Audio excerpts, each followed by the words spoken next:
ঘর ঝাড় দেওয়া হয়নি এখনো, তুমি সোফাটা গুটিয়ে দিও, আমি ঘরটা ঝাড় দিয়ে নেবো, কেমন? দেবো। আর এই কাচার জন্য যে জামা কাপড়গুলো সেগুলো এখন বাইরে নিয়ে যাব, বাইরে নিয়ে রেখে দিয়ে আগে সকালের খাবার বসাবো, তারপরে এগুলো কাচবো। তুইও হ্যাঁ বলে দিলি। আসলে সেটা না, ওদের এটা টাই এরকম, ওই জন্য ওরা হ্যাঁ না দেবে সব কথা দিয়ে। এই রঙগুলো মনে হয় শুকিয়ে গেছে বলে, কালকেও চেক করছিল, আজকে একদম শুকিয়ে গেছে। খুব ছোট্ট একটা ডালের কৌটো, 50 গ্রাম মতো ডাল ধরে এটাই। ঘরে আলু রয়েছে, ওই আলুটা না সিদ্ধ দেবো না, গত দুদিন ধরে খাচ্ছি, মানে সিদ্ধ দিচ্ছি, তরকারি করছি, যাই করছি না কেমন একটা নেলানি নেলানি ভাব লাগছে, ভাল লাগছে না খেতে। ওই জন্য এখান থেকে দোকান থেকে খুচরো আলু আনাবো, তারপর সবজিওয়ালারা আসলে পরে অন্য আলু নেবো। এনে দাও নেবো, সিদ্ধ দিই ভাতে। খাচ্ছ আলু ভাতেটা, বুঝতে পারছো না কিছু? ভালোই তো না, কেমন নেলানি হাত থেকে ছাড়ছে না মারতে গিয়ে, এক একটা টাইপের আলু এরকম নেলানি হয়। ওটাই ভালো দাও। ভাল লাগে? আমার ভালো লাগে না। আমরা তিনজনা লোটে মাছ পছন্দ করি, মা, আমি, আমার বোনটা এসছে, ওই জন্য 1 কেজি নিলাম। এখানে 1 কেজি লোটে রয়েছে আজকে রান্না হবে, তবে ছোট ছোট মাছগুলো। লোটের পরে নিয়ে নিচ্ছি চিংড়ি মাছ। চিংড়ি মাছ দেখলেই আমার নিতে ইচ্ছা করে, কয়েকদিন ধরেই ভাবছি বাটা খাবো, কিন্তু শেষমেশ আজকেও বাটা খাওয়া হয়নি। আজকে বানিয়েছিলাম আমি পটল চিংড়ি। প্রথমে ভাবলাম কটা গাটি কচু আছে, একটু সবজি কিনে পুঁই শাক দিয়ে করবো, কিন্তু সেটা আর হলো না। ওই আলু পটল পটল ঘরে ছিল, তাই দিয়েই করেছি। এবার আমি যাব, ফ্রিজে 2 রকম মাছ রয়েছে, মাছটা নিয়ে বাছতে শুরু করব। তোর যদি আগে মেয়েকে খাওয়ানো হয়ে যায় তাহলে তুই চাটা বসিয়ে দিবি, ওখানে সব রেডি করা আছে, কারণ আমার মাছ হাত থাকবে তো, ঠিক আছে? এটা বলেই সম্ভব। দুপুরের রান্না বসিয়ে দিয়েছি, চিংড়ি মাছ ভাজা হচ্ছে, পটল ভেজে তুলে রেখেছি। আর এইখানে আমার বোন দেখো আমাকে হেল্প করে দিচ্ছে রান্নায়, আর কাকলি ওদিকে ঝাঁট দিচ্ছে। ওরা আজকে তাড়াতাড়ি রান্না হয়ে গেছে দেখলাম। আর হাতের কাছে থালা ছিল না, ওই জন্য কড়াই ঢাকা ঢাকনিটায় আলুটা নিলাম, এক্ষুনি কড়াইয়ে দিয়ে দেবো। ওই আলু পটল তরকারির এটা আলু অল্প করেই কাটা হয়েছে। কি বলতো, আজকে অনেকগুলো রান্না হচ্ছে তো তরকারি উঠবে না, তো সেই কারণেই। ও আর আমি যতক্ষণ টাইম কাছাকাছি থাকি ততক্ষণ একদম কাছে আমাকে যায়, বলে কি দিদি তোর সাথে শুধু গল্প করবো, হাসাহাসি করবো, কিন্তু রান্না ফেলে তো সেগুলো করা সম্ভব না। আমাকে যে কতবার ডাকে আমি রান্না করতে বসলে, দিদি আয় একটু আয়, আমি বললাম দাঁড়া রান্নাটা করি, তারপরে মানে আমি ঠিকঠাক ভাবে তোর কাছে বসবো।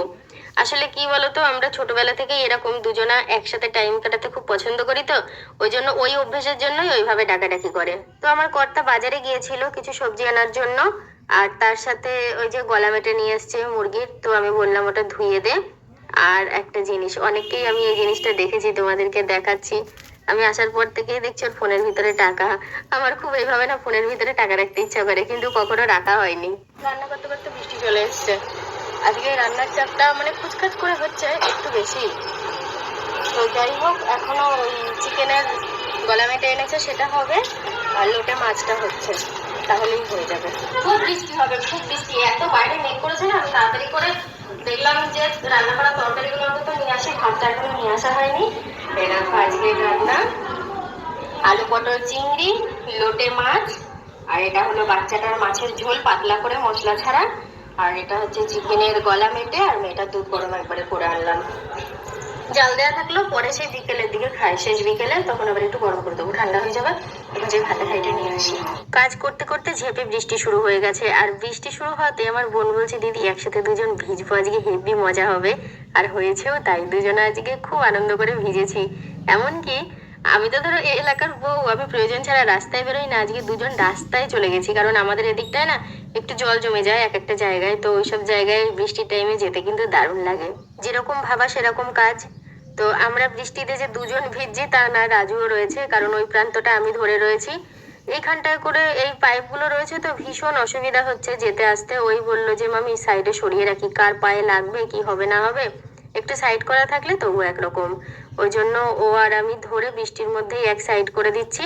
তবে ও ভেজার মতো মন নিয়ে বৃষ্টিতে নামেনি, ওর স্নান করার সময় হয়েছিল, সেই টাইমে বৃষ্টি চলে এসছে।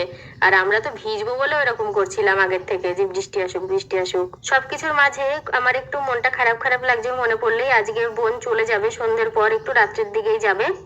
আসলে কি বলতো, মানে এসছে পরেই আমাদের বাড়ি চলে এসছে তো, তারপরে আমার মায়ের কাছে যায়নি, তো সেখানে আমার মামা আছে, দিদা আছে, তো তাদেরও তো ইচ্ছা হয় যে 2-1 দিন এখানে থাকুক। আর আমিও কালকে থাকছি না, সারাদিন থাকছি না বলে কোনো রকম কোনো সমস্যা না। আমার বাড়িতে আরো সবাই আছে, থাকতেই পারে, কিন্তু ও বলছে আমি যাই 2 দিন মাসির কাছে থাকি, তারপরে আবার না হয় এসে কদিন এখানে থাকবো, যদি থাকি আর কি বেশি দিন। আর ওখানে থাকলে আমার সেই চিন্তাটা থাকে না, ওখানে থাকলে আমি আমার মতো করি, ও আর আমি সময় কাটাই। তো দেখো, এটা আমার মানে কি বলবো, স্মৃতি হয়ে থাকবে এই বৃষ্টিতে ভেজাটা। অনেক টাইমে অনেক দিন ভিজেছি, কিন্তু আজকে আমার খুব ভাল লাগছে। বলছে দিদি তোকে বৃষ্টির জলে শ্যাম্পু করিয়ে দিই, আর তাছাড়া আমি শ্যাম্পু করতামও আজকে, ওই জন্য ভালোই হলো। বৃষ্টিতে ভিজে খুব সুন্দরভাবে স্নান করে নিয়েছি। এবার আমার কর্তা স্নান করছে, বোন মেয়েকে খাওয়াচ্ছে।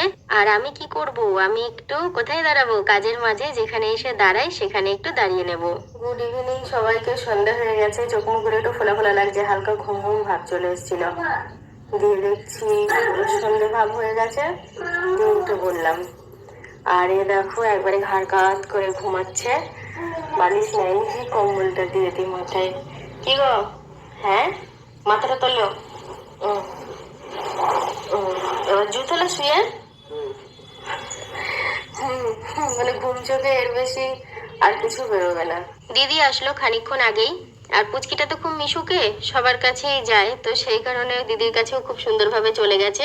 আর বোন রেডি হয়ে গেছে, এখন একটু বসে গল্প গুজব করছি। এই তো গেলেই গেল, আধ ঘন্টাও লাগবে না যেতে, 15-20 মিনিটের ব্যাপার। ওর জামাইবাবু স্কুটি করে দিয়ে আসবে। আমি বলেছিলাম যে কালকে সকালে যাস, আমাদের এক জায়গায় যাওয়ার আছে, গাড়ি করে আমাদের বাড়িতে তোকে নামিয়ে দেবো। তুই ওখান দিয়ে না হয় আমাদের বাড়ি থাকিস, আর আমি ওদিক দিয়ে কাজে চলে যাব। ওরে বাপরে, ও গাড়িতে যাওয়ার ভয়ে আজকে তড়িঘড়ি করে চলে যাচ্ছে। এত সুন্দর হিন্দি। না না,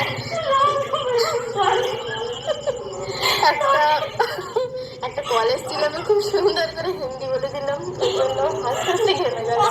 ভালো হয়নি হিন্দি বলাটা আমার? ভালো হয়েছে। তো রেডি হয়ে গেছে, ও যাবে এখন আমাদের বাড়ি। যা গিয়ে তাদের খেয়ে নেবো, ভালো করে আমার মায়ের হিংসা হচ্ছে আমার। ফোন কেটে দিয়েছে, রং নাম্বার দিয়ে কল করেছিল।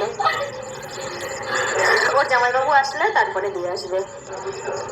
আর পুচকির কাছ থেকে মনে হয় কয়েক লক্ষ হামি ওরা নিয়ে নিল, শুধু শুনতে পাচ্ছি একটা হামি দিয়ে দাও, একটা হামি দিয়ে দাও। সবাইকে টাটা বলে দাও। ও দেখো সবাই দেখছে এদিকে, বলো টাটা। আবার আসবো। আসবো। বেরোচ্ছে না মুখ দিয়ে। ব্যাগপত্র নিয়ে বেরিয়ে পড়েছে। আমায় নিয়ে যাবো শোনা? কেন? চলো আমি যাচ্ছি তোমাদের সাথে গাড়ি করে। বলছি বড় গাড়ি করে যাবা? বড় গাড়ি করে দিয়ে আসবে। ওর কালকে বড় গাড়ি করে আমাদের সাথে সকালে যাবে না বলে আজকে বেরিয়ে পড়ছে।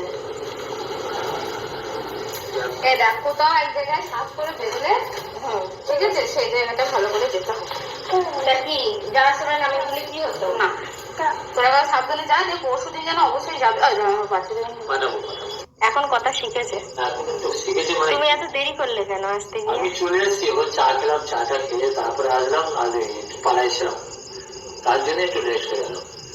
ও দেখো ঘরে বেলুন ছিল, বেলুনটা আমি আবার ওইখানে থুয়ে এসেছি। বেলুনটা মানে নিয়ে টেনে টেনে বেড়াচ্ছে, দিয়ে দেখলেই শুধু মনে হচ্ছে, দিয়ে ওই জন্য সাইড করে রাখলাম চোখের সামনে থেকে। চার্জার ফেলে গেছে। আর মেয়েটা আজকে খুব মিশুকে, মানে সবাই কাছে যাওয়া আসা, সত্যি তাই। 10টা বাজে। আচ্ছা আমি খেয়ে নিয়েছি। আমি পরোটা খাবো। হ্যাঁ, ওই সুন্দর পরোটা দিয়ে গেছে। পরোটা একটু খাই। আমি খাইনি আজকে পরোটা। আমার বোন যখন ছিল তখনই পরোটা দিয়েছে, যে ওরা খেলো, আমি আর খাইনি, আর তোমার জন্য রেখেছি, খেয়ে নাও। তরকারি দেবো? না, তরকারি ছাড়াই খাবো। পটল আলু চিংড়ি আছে। কেন? তরকারি ছাড়াই খাবো, খুব ভালো লাগে। সন্ধ্যের বেলায় পরোটা এখন খেলাম, খাওয়া দাওয়া করলাম, কারণ হচ্ছে পরোটাটা এখন খেলাম, অনেক রাতে তো ভাত খাবো, একটু খিদে খেতেও লেগেছিল, তা যাক পেটটা কোনোরকম মুড়ি চানাচুর খায়। কালকে দেখলাম ওই শুকনো মুড়ি তেল মাখিয়ে খাচ্ছে। আমি বললাম চানাচুর না, বললো না আজকে চানাচুর খাবো না, আর ওর শরীরে একটু মানে প্রবলেম হচ্ছে, হজমের সমস্যা হচ্ছে, সেটা ওর নিজের দোষে, খাওয়ার অনিয়মের জন্য। ডাক্তারের কাছে যে নিয়ে যাবো আগে বলবে নিয়মিত খেতে, ও সেটা করবেও না, আমার কথা শুনবেও না। কালকে যে দুটো শুকনো মুড়ি নিলাম, যে তেল খুঁজলাম, তেলটা খুঁজে খুঁজে পেলাম না বলে মুড়িটা অর্ধেক খেলাম, আর অর্ধেক আমাদের দুটো আছে তাকে দিলাম। কি তেল পাওনি কালকে? না, কালকে তুমি বললে না যে রান্নাঘরে তেল আছে, খুঁজে খুঁজে পালে ওই রান্নাঘরে না, ওই যেখানে ভাত তরকারি রাখি ওইখানেই তেল ছিল। দিয়ে যাই হোক বাড়িতে আসলাম, বাড়িতে এসে দেখি সাথী বললো আমার খাওয়া হয়ে গেছে, তুমি দুটো পরোটা আছে খাও, আমি অনেক রাতে ভাত খাবো। আর এই দেখো আমাদের মহারানী এখন এখানে বসে বসে হ্যাঁ, একটুখানি পরে আমি শোবো। তো বন্ধুরা চলো আজকের মতো ভিডিওটা শেষ করে দিলাম। মনটা ভালো লেগেছে না, মনটা চলে গেল। তো ওর সাথে আমার দেখা হবে, ও ওখানে আছে মানে আমি ঠিক যাবো। তো সবাইকে গুড নাইট বলছি, দেখা হচ্ছে আবার কালকে সকাল থেকে। Good night.